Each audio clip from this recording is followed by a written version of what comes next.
Dans les années 1970, Saint-Charles était conçu pour un volume journalier de à peu près 30 000 véhicules. Aujourd'hui, on se trouve avec un volume entre 50 et 60 000 véhicules par jour.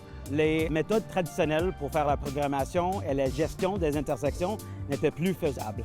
Alors, la ville de Kirkland, il fallu trouver vraiment des solutions innovatrices, outside the box, pour être capable d'améliorer la situation et la gestion de la fluidité des intersections. Dans l'épisode précédent, on vous a parlé du projet innovant qu'on a mis en place avec la ville de Kirkland, avec la firme GHD, Orange Traffic et No Traffic. Le projet visait à augmenter la capacité de ce corridor-là en utilisant les technologies.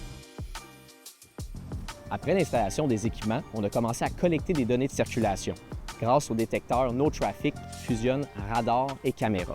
Ça nous a permis de comprendre les volumes de véhicules, les mouvements, les types d'usagers, mais surtout, mesurer le délai d'attente de chacun des usagers de la route.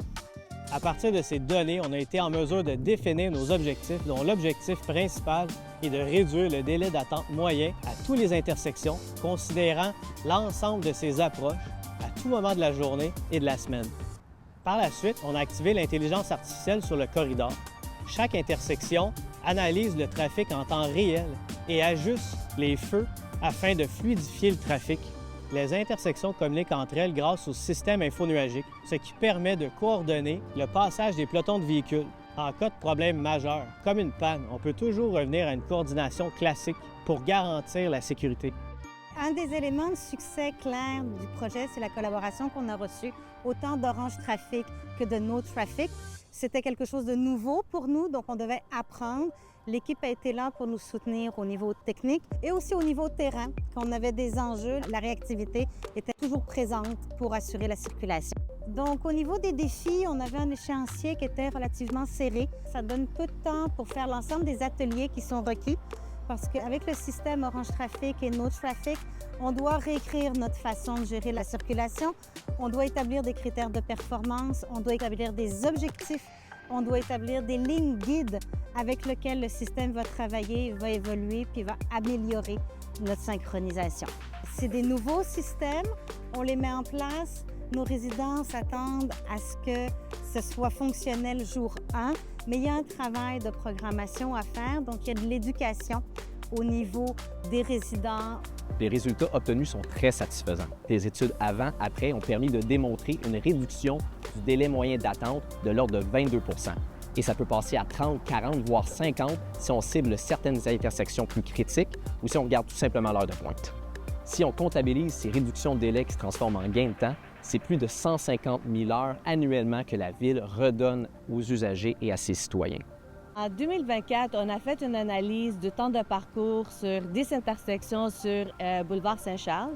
En direction nord, on avait annoté le temps de parcours de plus de 20 minutes durant l'heure de pointe de PM. Après avoir installé l'intelligence artificielle, on est passé à moins de 5 minutes. Alors, non seulement qu'on a amélioré la direction nord qui était la problématique, mais aussi on a été capable d'améliorer dans la direction sud en même temps. Un des avantages bénéfices du projet, c'est aussi quelque chose d'environnemental, c'est-à-dire le gain de temps sur notre réseau routier. On est capable de le traduire au niveau des émissions de gaz à effet de serre. Dans notre cas, à Kirkland, ça se traduit par environ 2300 tonnes annuelles qui ne seront pas émises dans l'atmosphère.